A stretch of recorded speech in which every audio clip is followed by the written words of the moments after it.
Mateus 16, versículo 18, está escrito assim: pois também eu te digo que tu és Pedro, e sobre esta pedra edificarei a minha igreja, e as portas do inferno não prevalecerão contra ela.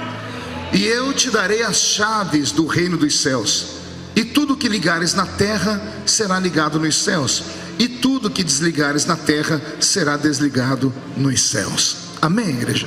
Feche a Bíblia, coloque no banco, na cadeira, e se for possível, pegue na mão do irmão que está do seu lado. Hoje é ceia de comunhão, e o pastor já quebrou aqui todas as regras, mandou o coronavírus lá pro Chilindró, né? Aperte a mão da pessoa com carinho até ela falar aleluia. Isso, pentecostal que não faz barulho costuma estar com defeito de fabricação, né? Vamos orar.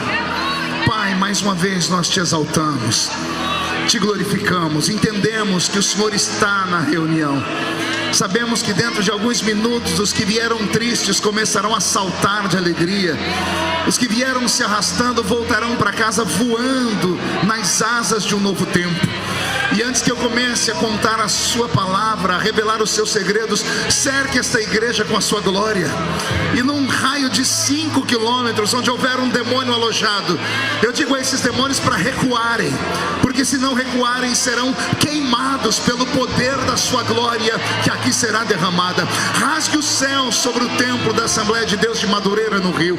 Manda anjos de fogo descerem aqui, que estes anjos desçam trazendo brasas de fogo nas mãos. Comecem a esparramar estas brasas entre nós, e onde houver um crente cheio do Espírito Santo, pega ele nesta manhã, Senhor, e fala conosco, e fica conosco. É o que eu te peço em nome de Jesus. E a igreja diz: os que podem, tomem seu assento aplaudindo a Jesus, porque Ele é bom, porque Ele é maravilhoso. E eu pedi ao Senhor uma palavra para esta manhã de ceia, e Jesus trouxe à minha memória, ao meu coração, o texto que eu li, o texto de Mateus. O versículo que eu li se tornou, ou os 2 versículos que eu li, se tornaram um texto áureo da igreja. Há tanta unção nestes versículos que não é preciso nem pregar, basta você ler o texto que a igreja fica eufórica. Quando Jesus fala para Pedro que esta é a minha igreja, e as portas do inferno não prevalecerão contra ela. Se fosse Pedro que tivesse dito isso, a gente teria dúvidas se fosse Mateus ou qualquer um dos discípulos. Mas quem disse é o dono da seara. Quem disse é aquele que comprou esta igreja com seu sangue. Quem disse é o Senhor que criou o universo. Ele mandou um recado para a sua igreja dizendo assim: fique tranquilos, não importa o que você passou ou está passando, no final a vitória é da igreja, porque as portas do inferno não podem prevalecer contra ela. Se pudéssemos ressuscitar hoje aqui alguns comunistas, alguns regimes de governos autoritários que mataram crentes. O comunismo matou mais de 50 milhões de crentes ao redor do mundo. Queimaram Bíblias, fecharam igrejas, e eles julgavam que tinham terminado com a igreja. Desde que a igreja nasceu, ela sofre atentados. Do 3º século em diante, depois que Constantino transforma a igreja numa igreja estatal, aí que o inferno ficou feliz. Por séculos a fio a igreja oscilou. Ela ora estava em cima gritando, ora ela estava aqui embaixo em silêncio, e tentaram nos calar. Mas olha que interessante, passou o comunismo, passaram os reinos, Mussolini está debaixo da terra, Hitler está debaixo da terra, e a igreja está caminhando, aguardando o grande dia do arrebatamento. E como eu sempre digo e amo dizer isso, se a trombeta do arrebatamento tocasse agora, e daqui de Madureira só 2 crentes subissem, um eu tenho certeza que sou eu. Quem é o outro? Vem junto, deixa eu ver. Por que esta certeza? Porque esta é a minha igreja, e as portas do inferno não prevalecerão contra ela. Você acredita nisso? Agora eu queria ir um pouquinho mais fundo no texto, porque quando Jesus vai dar esse ensinamento, ele toma os seus discípulos de assalto e faz a mente deles pensar. Jesus era hábil em provocar inteligência nas pessoas, ele mexia com o sentimento das pessoas, né, pastor Dirceu? Jesus tinha essa habilidade. Nesse encontro aqui de Jesus acontece um fenômeno, e eu quero levar vocês para o fenômeno. Jesus, sempre que terminava uma cruzada, uma grande empreitada evangelística, ele se reunia com seus discípulos para passar a limpo como foi a cruzada, para deixar ali para eles uma palavra, um ensinamento, ver o que eles aprenderam, absorveram daquilo. Aqui em Mateus 16, é isso que está acontecendo. Só que interessante que nesse dia Jesus não reuniu os 12 e falou direto para eles. Nesse dia ele resolveu usar um dos discípulos como modelo, como exemplo. E quando Jesus, eu imagino ele sentado com os 12 dizendo assim: gente, hoje eu quero dar um ensinamento, mas eu vou usar um de vocês como exemplo. E eu fico imaginando entre eles o coração acelerado, falando: quem será? Será que ele vai usar João, Mateus? E de repente Jesus diz: eu quero aqui falar com Cefas, quero falar com Pedro. Pedro, fique de pé. E eu imagino que quando Pedro vem para perto de Jesus, os 11 que ficaram lá já começaram a murmurar, né? Porque o bom crente que se preza é um murmurador em potencial, né? E eu imagino todo mundo dizendo: lá vai Pedro, o que ele fez dessa vez? Porque Pedro é o discípulo improvável, Pedro é o discípulo estranho, Pedro é o discípulo que fala mais do que o homem da cobra, Pedro é o discípulo que mais deixou Jesus em saia justa durante o seu ministério, Pedro é o discípulo que mais errou, todavia foi o que mais tentou acertar, talvez por isso tenha errado muito. E todas as vezes que Jesus ia falar com Pedro, o constrangimento era geral. Vocês conhecem a história de Pedro na Bíblia.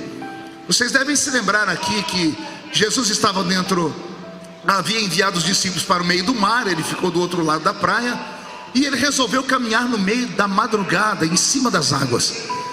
E se você olhar para o barco agora, você vai ver ali 12 discípulos atracados com o mastro do navio, do barco, olhando para o meio da tempestade e vendo um vulto branco caminhando lá no meio, e todo mundo gritando: gente, é Iemanjá que está vindo ali, ó. É Poseidon, é um demônio, é um espírito maligno. E de repente, lá do meio daquela tempestade, uma voz suave e forte ao mesmo tempo diz: sou eu. Não é um fantasma, não sou um demônio, não sou um mestre dos mares, sou eu, o Salvador, o amigo de vocês. E no meio dos 12, apenas um grita: se és tu, me manda ir ter contigo. E do meio da tempestade vem aquela voz: vem Pedro. Eu imagino Pedro se soltando, saindo: gente, me dá licença. Estava todo mundo agarrado no mastro, ele está me chamando, e todo mundo dizendo: Pedro, você é maluco, você está vendo que é um fantasma? Pedro: não, eu conheço a voz dele. Interessante, aqui João, que era mais íntimo de Jesus, não reconheceu a voz dele, mas o Pedro reconheceu. E se eu conheço Pedro, ele não tinha nenhum tipo de equilíbrio. Jesus falou: vem. Ele já saiu de perto de todo mundo, colocou a mão do lado do navio, do barco, e pulou no meio das águas. Se fosse um discípulo mais equilibrado, teria jogado uma escada, descido, pisado na água para ver se estava sólida, fazendo um teste para depois caminhar. Mas Pedro não. Pedro era autêntico, Pedro era sanguíneo, e pelo que eu li um pouquinho do seu temperamento, era colérico depressivo ainda. Ele salta no meio das águas de uma só vez. 11 discípulos correm para ver Pedro afundar, e quando olham, está Pedro parecendo um surfista, equilibrado no meio das águas. E ele dizendo: eu não falei que era ele? Até aí tudo bem, ele é o meu herói. Só que o meu herói começa a andar, e daqui a pouco ele começa a afundar. E todo mundo põe a culpa em Pedro, mas se você ler o texto, você vai ver que a culpa foi do vento. Porque a Bíblia diz que o vento soprou para um lado, e Pedro foi limpar o rosto, tirando o cabelo. Ele viu onde ele estava, ele viu a loucura que ele fez, ele viu um mar revolto. Não duvido que ele tenha visto lá algum tipo de peixe gigante, ou lembrado das histórias de espíritos no meio das águas, porque ele era pescador.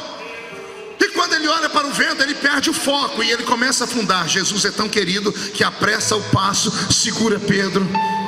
E naquele momento Jesus falou uma palavra, estava muito perto do barco, todo mundo escutou. Jesus disse: Pedro, homem de pouca fé. Pronto, matéria suficiente para os 11 passarem a vida toda chamando Pedro de homem de pouca fé. Agora eu fico imaginando, se Pedro, que pulou nas águas de madrugada, era um homem de pouca fé, e os que ficaram dentro do barco com medo do fantasma? Se Pedro tinha pouca, os outros não tinham nenhuma. Eu queria que você imaginasse a cena agora, Jesus e Pedro subindo no barco, Pedro se enxugando e os discípulos falando: Senhor, perdoa Pedro, o Senhor sabe como é que ele é, né? Ele é desse jeito aí, ó. E daqui a pouco Pedro pedindo a palavra, dizendo: Jesus, posso dar uma palavra? Diga, Pedro. Eu quero pedir desculpa, porque toda vez que alguém contar essa história no mundo, vão dizer que eu afundei. E todo mundo dizendo: é verdade. Só que eu imagino um Pedro Peralta abrindo um sorriso de canto de boca e dizendo assim: só que toda vez que alguém contar a história de que homens quebraram a lei da gravidade e pisaram em cima das águas, vão lembrar que um é o Senhor, mas o Senhor veio lá de cima, né? O outro sou eu, 100% homem. E eu imagino os discípulos dizendo: mas afundou Pedro. E Pedro gritando: mas eu andei. E todo mundo insistindo: mas afundou. E ele: mas eu andei. Mas afundou, mas eu andei. Sabe o que eu aprendo com Pedro?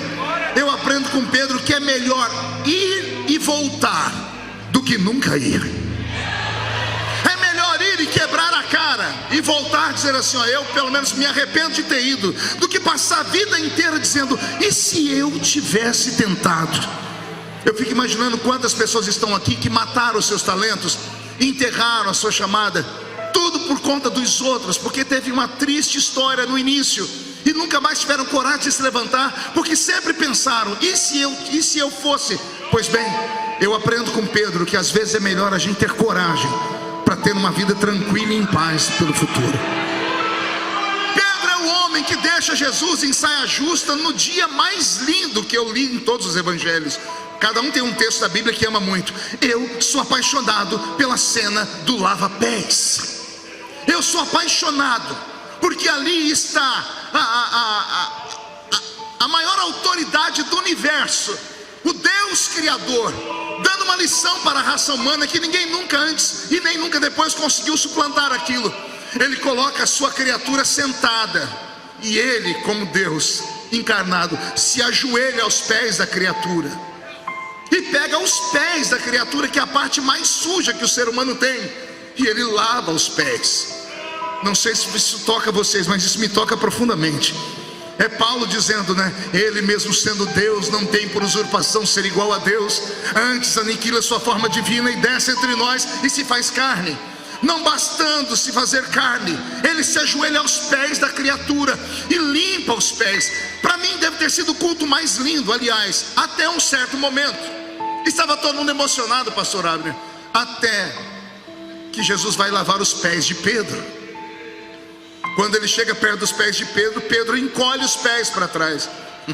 E Jesus diz: o que está acontecendo, Pedro? Pedro diz: no meu pé o senhor não põe a mão não. Mas por que, Pedro? Não, nos meus pés o senhor não põe a mão, não sou digno disso. Aí Jesus olha para ele e diz assim: Pedro, se eu não lavar os seus pés, você não tem parte comigo. Todo mundo murmurando: Pedro tinha que acabar com o culto. Acabou com a santidade do culto. Daqui a pouco Pedro desenrola um pé e desenrola o outro. Jesus molha as mãos na água. Quando Jesus vai lavar os pés de Pedro, Pedro estica os dois braços. E Jesus perguntou: por que você está esticando os dois braços? Se eu vou lavar os seus pés. Ele diz: Jesus, já que vai lavar os pés, lava os meus braços, lava o meu corpo inteiro. Porque não são só os meus pés que são sujos, eu sou sujo por inteiro. Olha só, os erros de Pedro nos mostram o tamanho da misericórdia eterna do Cristo encarnado. Faltar-me tempo aqui para falar de Pedro lá na noite em que Jesus foi traído, quando ele saca uma espada e vai dar no pescoço do soldado. Tem gente que acha e jura com os pés juntos que Pedro mirou a orelha. Pedro não mirou a orelha. Pedro foi arrancar a cabeça do cidadão. Só que tem uma coisa que ninguém nunca pergunta: de onde é que Pedro arrumou aquela espada? Há quem diga que Pedro se atracou com um soldado e arrancou das mãos do soldado a espada. Conversa para boi dormir, gente. Aqueles soldados, eles eram treinados pela guarda pretoriana, embora fossem guardas do sacerdote. Eram levitas que se esmeravam aquilo, mas aprendiam com os pretorianos. Ninguém tirava uma espada de um guarda ensinado pelos pretorianos. Aquela espada estava com Pedro desde o dia em que ele conheceu Jesus, porque ele era pescador. para lutar contra os piratas, ele tinha que se defender. Jesus chamou Pedro e a espada ficou na cintura. Aí vem a pergunta que o bom assembleiano devia se fazer sempre: se ele tinha uma espada na cintura desde que Jesus chamou, por que Jesus nunca mandou ele tirar a espada da cintura? Por que isso, pastor? Ora, nós somos assembleianos, eu aceitei Jesus como Salvador, me apresentaram um Cristo tão bonito e tão bondoso, me levaram à igreja porque diziam: Jesus não se importa com a droga que você fuma, nem com a cachaça que você bebe, Ele te ama como você é. Eu entrei dentro da igreja apaixonado por aquele Deus misericordioso, e o pregador que pregou com uma vida tão grande, eu fui o primeiro correndo e aceitei Jesus aos prantos. Só que quando terminou o culto, me colocaram num banquinho lá no fundo, veio 5 pessoas e falaram: anota aí o que você não pode fazer a partir de hoje. E começaram falando: você não pode mais usar short nem jogar bola, você não pode mais ver televisão, você não pode. Mas foi uma série de listas, e eu falei: mas e se eu infringir uma dessas regras? Aí abriam as mãos e falaram assim: aí é com Deus, porque aí você vai ver o peso da mão de Deus. Eu disse: mas calma aí, para entrar aqui me falaram que Ele me aceitava do jeito que eu estava, e agora que eu aceitei, estão dizendo que se eu não fizer Ele vai me matar, é isso? Engraçado, Jesus viu a espada na cintura de Pedro a vida inteira e nunca mandou ele tirar a espada da cintura. Pergunte a mim: por que não, pastor? Só responde se todo mundo perguntar. Porque Jesus sabia que se ele desse uma ordem, Pedro tiraria a espada da cintura. Mas o problema não era a espada na cintura, era a espada no coração. Eu nunca mais assisti televisão depois que aceitei Jesus naquela época, mas eu ia para a casa da minha mãe toda quarta-feira, recém-casado, e eu jantava na sala, porque eu ficava ligado na televisão. Minha mãe trazia comida, eu pegava o prato, pegava o garfo, eu comia, pegava o copo. E minha mãe um dia falou: por que você não compra uma televisão? Eu disse: não, porque é pecado. É pecado na sua casa, na minha não é. Eu tirei a televisão da minha casa, mas nunca tinha tirado ela do meu coração. Você está entendendo, crente? Olha o que Jesus está dizendo: se eu mandasse tirar a espada da cintura, ele tirava, mas a espada estava no coração de Pedro. Só tem uma maneira de tirar a espada do coração: é ele ver que aquela espada não presta para nada. E aí quando Pedro arrancou a orelha do soldado, ao invés de Jesus corroborar, aplaudir, dizer: obrigado, Pedro, Jesus foi lá, pegou a orelha do soldado e colou a orelha de novo. E olhou para Pedro e disse: se eu quisesse, meu pai mandaria anjos para me salvar aqui. E olha que eu aprendo mais ainda. Quem conhece um pouco da história sabe que, sendo aquele soldado um soldado levita, um soldado do sumo sacerdote, que está indo cumprir um dever ilegal, então era íntimo do sacerdote, só estava quebrando uma lei porque alguém fez uma promessa para ele, uma promessa de ele ser um sacerdote no futuro, dar a ele o ministério. Só que quem conhece a Bíblia sabe que o sacerdote não podia ter defeito no nariz, não podia ter defeito na orelha, não podia ter defeito nos pés. Já leram isso? Só que agora aquele moço que foi lá prender Jesus à mão de um sacerdote tem a sua orelha arrancada. Quando aquela orelha caiu no chão, não caiu uma orelha, caiu um ministério, caiu um sonho, caiu o futuro. E olha como é o amor do meu Cristo. Ao invés dele falar: acabou o ministério desse infeliz, mesmo preso, ele pega o ministério, ou a orelha, ou o sonho, coloque o nome que você quiser, e ele devolve a orelha, ele devolve o ministério, ele devolve o sonho. Ele faz isso. Só posso pregar isso e mexer com a sua alma por conta dos erros de Pedro. Então Pedro é o discípulo que só faz coisa errada. E nesse dia aqui em Mateus 16, Jesus chama Pedro como exemplo. Imagina o Pedro angustiado, dizendo: o que eu fiz dessa vez? Qual foi o meu erro dessa vez? E Jesus olha para Pedro e diz assim: calma, Pedro, eu vou te usar aqui como um exemplo. Querido Antônio, você pode me ajudar? O senhor se importa? Fique aqui pertinho de mim. Antônio, com todo respeito, será Pedro aqui para mim hoje. Se eu falar algumas coisas duras, é só para o Pedro, não é para você não. Jesus olhou para Pedro e deu um ensinamento que arranca a gente do chão. Jesus disse para ele: tu és Pedro, e sobre esta pedra edificarei a minha igreja, e as portas do inferno não prevalecerão contra ela. Como eu disse, o texto tem poder. Esse texto mal interpretado pelos irmãos da igreja católica fizeram eles acreditar que Pedro é o alicerce da igreja. Chamaram ele de Papa, só que o Papa era casado, né? Eu me lembro quando fazia seminário, a gente contava uma piadinha de Pedro. A gente dizia assim: por que Pedro negou Jesus? Ora, porque Jesus curou a sogra dele antes, né? Então era uma maneira de rivalidade. Isso é coisa de seminarista, né, pastor? Bispo Abre. Então Jesus olha para Pedro e diz assim: tu és Pedro. A palavra Pedro no grego é pedra pequena, pedra esmiuçada. Pedra esmiuçada é areia, e areia não dá para alicerçar nada nela. O homem que alicerçou a casa na areia, veio o vento e derrubou. Então Jesus está dizendo: Pedro, tu és uma coisa insignificante, tu és uma pedra pequena, tu és areia, tu és uma coisa que não presta para muita coisa. Preste atenção na minha voz e na minha mão. Tu és Pedro. Tu és uma pedra que não presta para nada, uma pedra pequena, areia esmiuçada. Mas sobre esta pedra,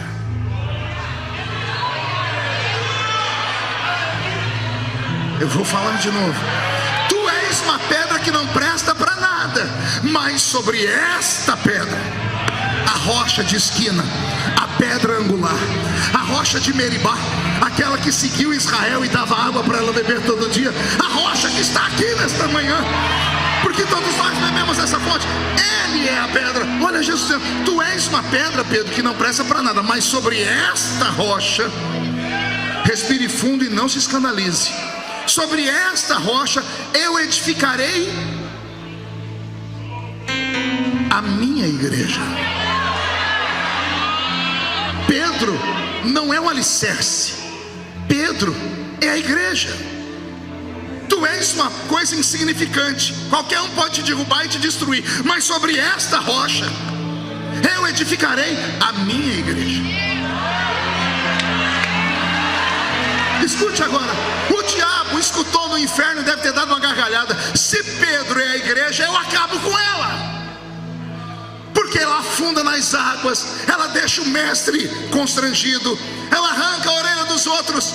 É uma coisa muito fraca. Se ele é a igreja, eu acabo com ela. Aí Jesus vai e sanciona a lei: tu és uma pedra pequena que não presta para nada, mas sobre esta rocha eu edifico a minha igreja, e as portas do inferno não tocam nela. Quer tocar na igreja, tem que passar por mim, porque as portas do inferno não prevalecerão contra ela.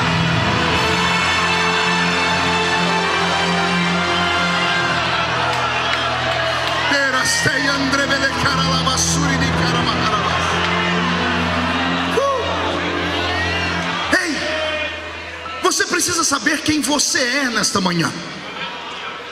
É claro que você precisa conhecer o seu inimigo, mas alguém escreveu assim: se você conhecer só o seu inimigo e não se conhecer, você perderá uma batalha. Se você só se conhecer e não conhecer o seu inimigo, você também perderá uma batalha. Mas se você conhecer o seu inimigo e se conhecer, você pode batalhar sem guerras, que o resultado será o mesmo. Se nós não soubermos quem somos, seremos presa fácil para o diabo. Acredite, há pessoas que queriam estar aqui nesta manhã e não foi a chuva que os impediu, não foram os bolsões de água, foi o medo, Vanderly. O medo de tocar em algo muito santo e saber que na mente dele, ele é um indigno, é uma pessoa que errou, e alguém tinha que chegar no ouvido dessa criatura e falar assim: você pecou, nossa, você não me escandaliza em nada, porque você não é Deus, você não é anjo, e houve um tempo em que até os anjos pecaram. Você é só um ser humano. A palavra ser significa entidade invisível. A palavra humano vem de humus, e humus é terra misturada com esterco, e eu não preciso dizer a ninguém aqui o que é esterco. Isso é o ser humano. Ah, pastor, mas e os pecadinhos e os pecadões? Na sua balança, na sua fita métrica, para Deus não tem pecadinho nem pecadão. Pecado é pecado. Para Deus não importa se você praticou ou se você pensou. Jesus fez isso. Jesus disse: se você olhar alguém e cobiçar, você já adulterou com ela. É claro que nós só acabamos punindo aqueles que têm coragem de contar, ou aqueles que por infelicidade não soube nem pecar direito, que todo mundo ficou sabendo. Mas e aqueles que pecam com a alma, com o coração, com o sentimento? Quem os julga? Então nós não podemos caminhar com a fita médica e apontar o dedo para todos. Acabamos fazendo uma lavagem cerebral na cabeça dos crentes que ficam com medo de entrar aqui no dia da Santa Ceia. Ficam com medo. Alguns que estão no nosso meio são um pouco piores, porque estão tão preparados para a ceia, são tão perfeitos, que quando tomam a ceia, tomam olhando para o lado, para ver se o irmão está tomando também. Porque se o irmão não tomar, esse irmão será alvo daqui a pouco lá fora da rodinha dos puritanos, da rodinha dos santarrões. Eu sei que aqui em Madureira não tem, viu, pastor? Só tem lá na igreja que eu pastoreio. Raça de hipócritas, fariseus. Deveriam dar graças a Deus que o irmão entrou aqui capengando. Mas entrou aqui. É melhor estar com um pé aqui dentro e um pé lá fora do que estar com os dois pés lá fora. Porque numa manhã como essa, o Espírito Santo pode agarrar a pessoa pelo colarinho, pode trazer ela inteira para cá, e a glória de Deus fará o restante. Se alguém entende isso, por favor, dê mais um grito de glória a Jesus.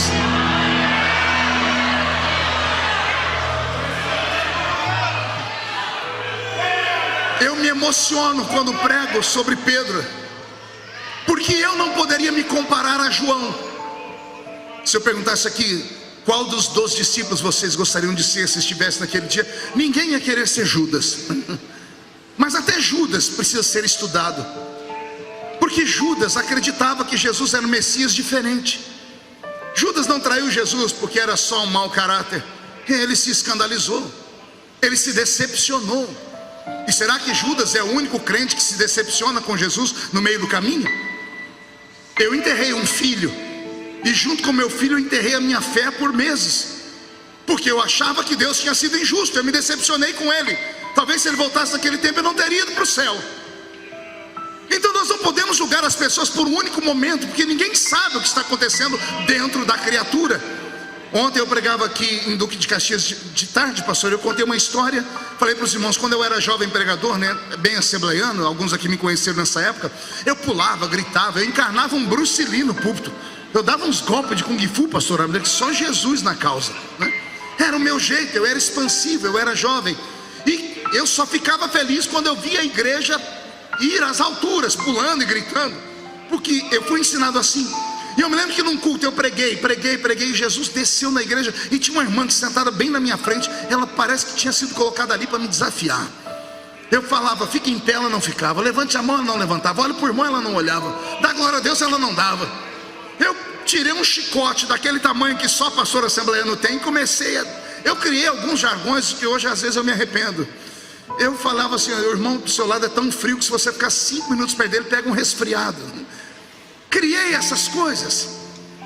Naquele dia, quando terminou o culto, aquela mulher veio pedir oração para mim. Mas eu fiquei pronto, falei: não oro pela senhora. Oraria por qualquer pessoa na igreja. E por que o senhor não ora por mim? A senhora não deu glória a Deus, a senhora não levantou a mão, a senhora ficou na minha frente me afrontando. A senhora veio aqui só para testar a minha vida. Ela respirou bem fundo assim, pastor Abner, olhou para mim e disse: eu enterrei o meu filho ontem.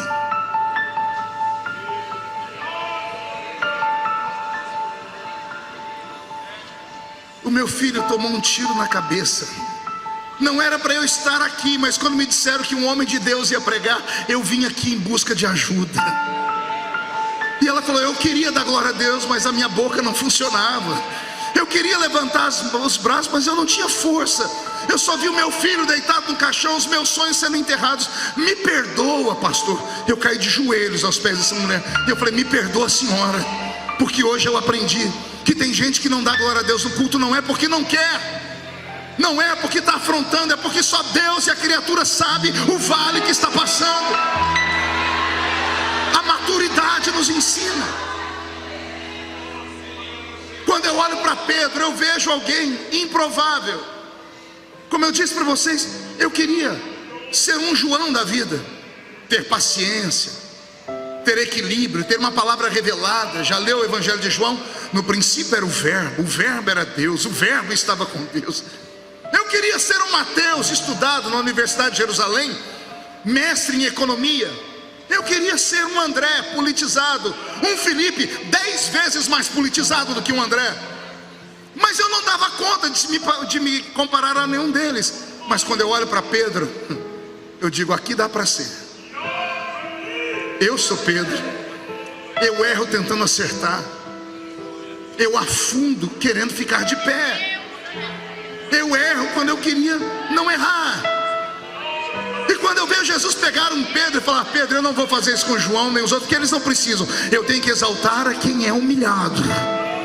Aí Jesus põe Pedro, o crente mais fraco que ele tem, e diz: você é a minha igreja. Não, você não entendeu, eu vou repetir: você é a minha igreja. Eu costumo dizer lá na igreja que eu pastorei que quem precisa da Santa Ceia é crente fraco. O forte não precisa da ceia, pode ficar em casa.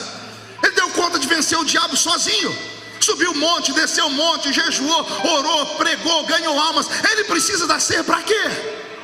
Agora quem precisa da ceia é aquele que capengou, é aquele que chegou aqui arrebentado, acusado pelo diabo. Até porque um dos símbolos da ceia é o vinho, e o vinho representa o sangue. E o sangue presta para quê?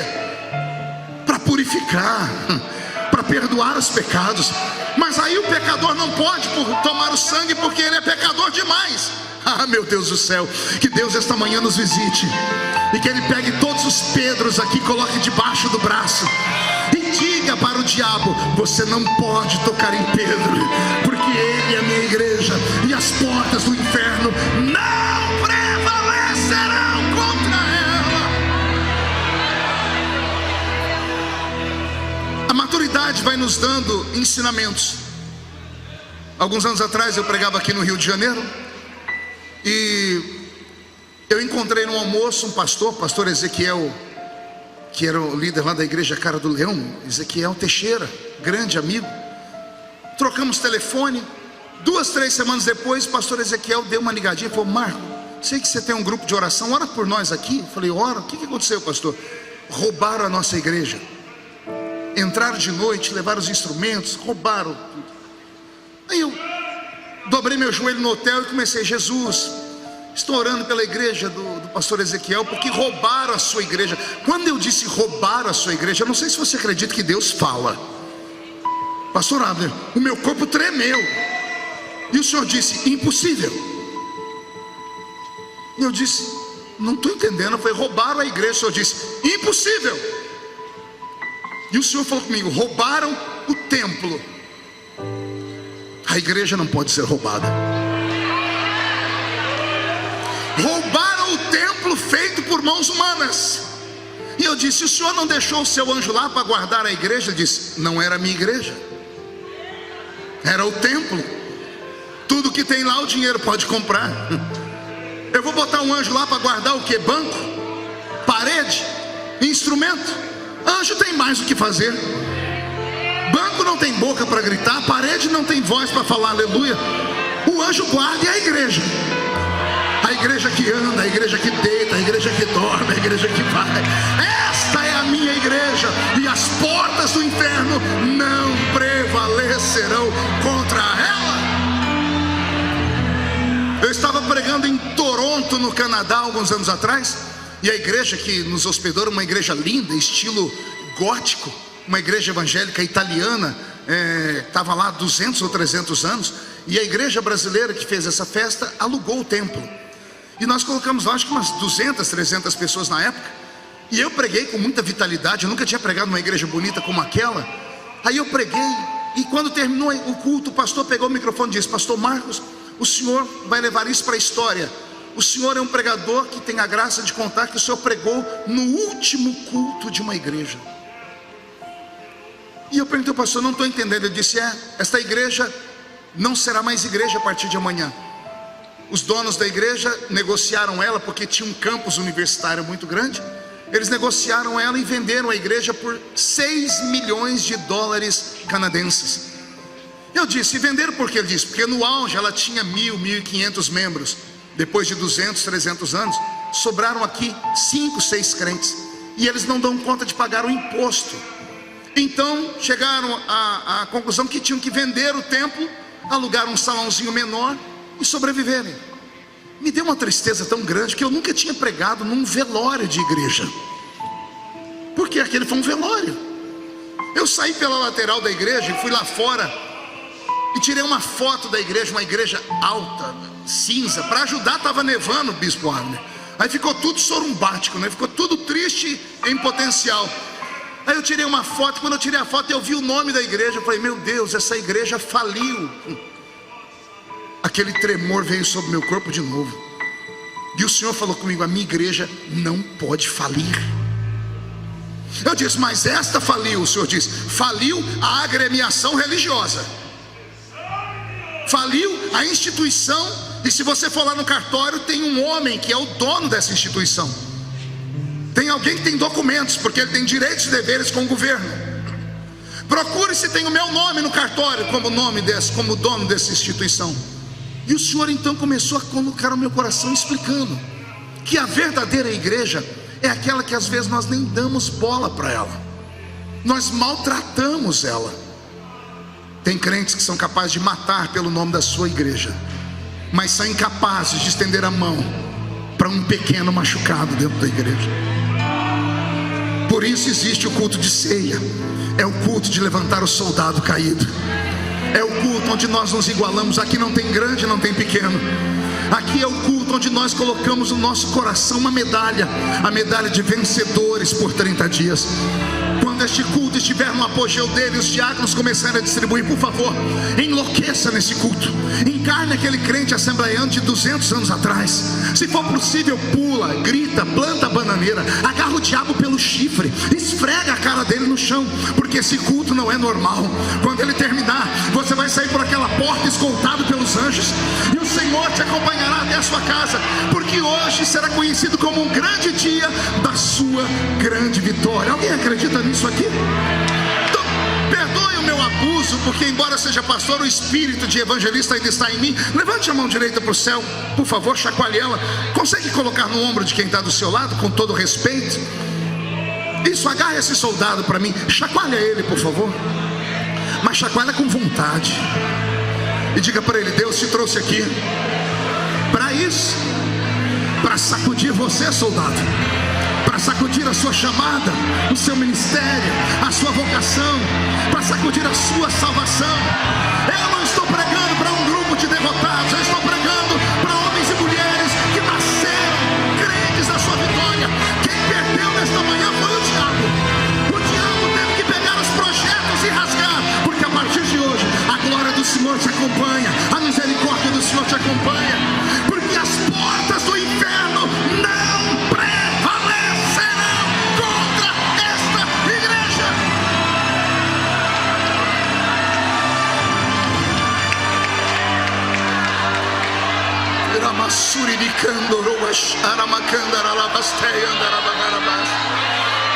O meu Senhor está aqui, está passando uma vistoria entre nós, está olhando para você e dizendo no seu ouvido, o que ele está pregando é verdade, acredite.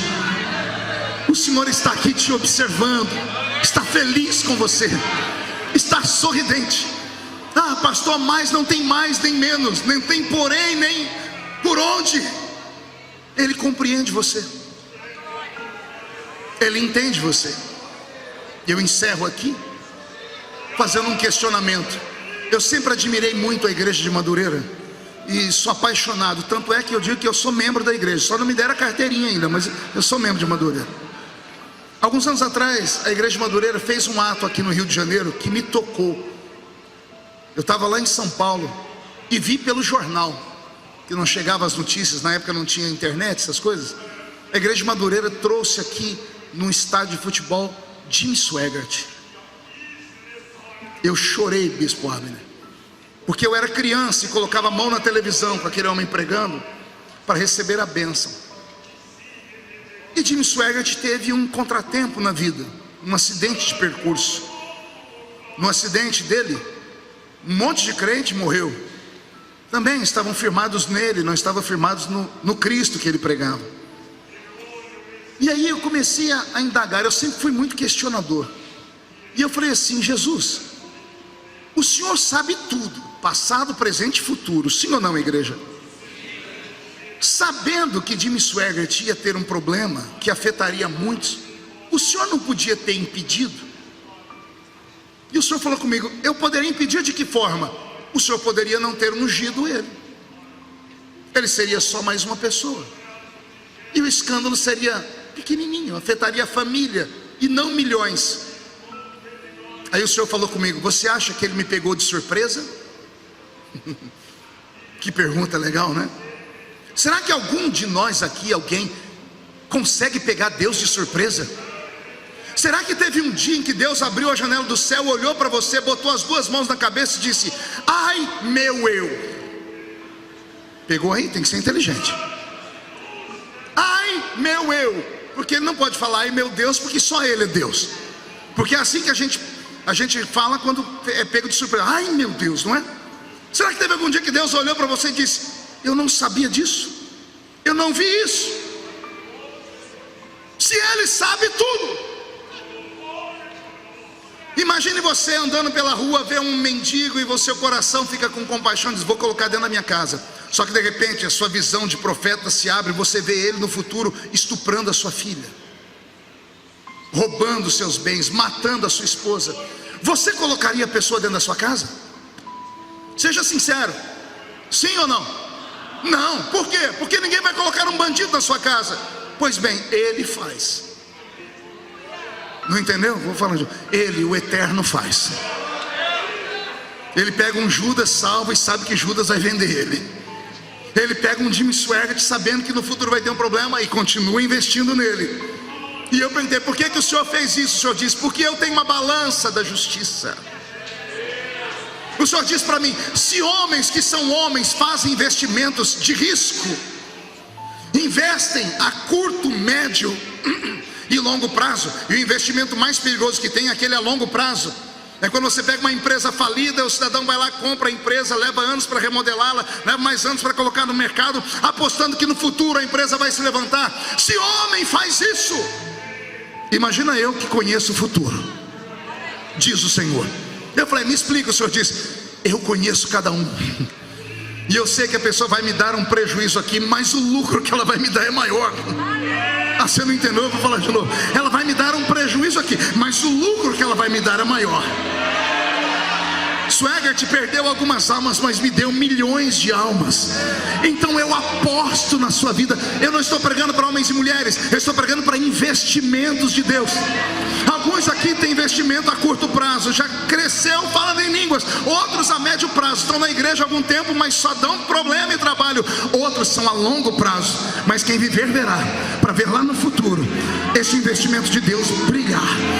Você não está aqui à toa. O seu nome pode não ser reconhecido pelo governador do Rio de Janeiro, pode não estar estampado em uma praça pública, pode não ser representado em nenhuma rua do Rio de Janeiro, mas o seu nome está escrito no livro da vida. E se o seu nome está escrito no livro da vida, as favas com o diabo, que se lasque o diabo no inferno. Hoje é culto de alegria, e só quem veio para o culto da alegria dê um grito de glória a Deus e fique de pé, por gentileza.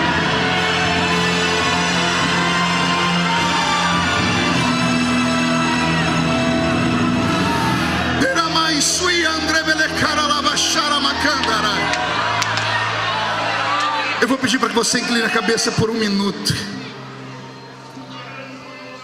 E eu queria deixar aqui, junto com o pastor Roberto, com autorização do bispo Abner, um louvor para te questionar e para te fazer entender que você é especial, que se não deu certo uma vez, tente de novo. Esse louvor diz assim que Deus conhece a sua estrutura e sabe o que você está passando. E mesmo que seja difícil, não pare, porque Ele está te vendo. Ele fala de um pescador que pescou a madrugada inteira e não pegou nada, mas que de repente encontrou alguém que disse para ele: volta e tenta de novo. Pode inclinar sua cabeça. Deus conhece sua estrutura, sabe o que está fazendo. Mesmo que seja difícil, não pare, Ele está vendo. Colheu todas as suas lágrimas e mandou a te falar.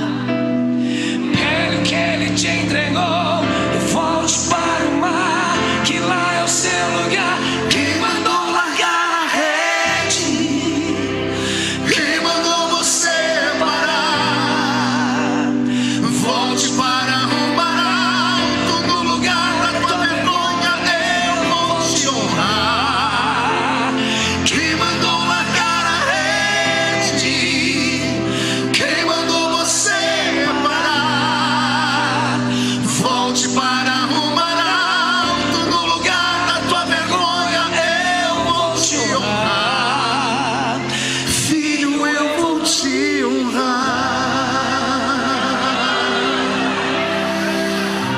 eu oro nesse momento com a sua noiva, com a sua eleita, com a sua escolhida.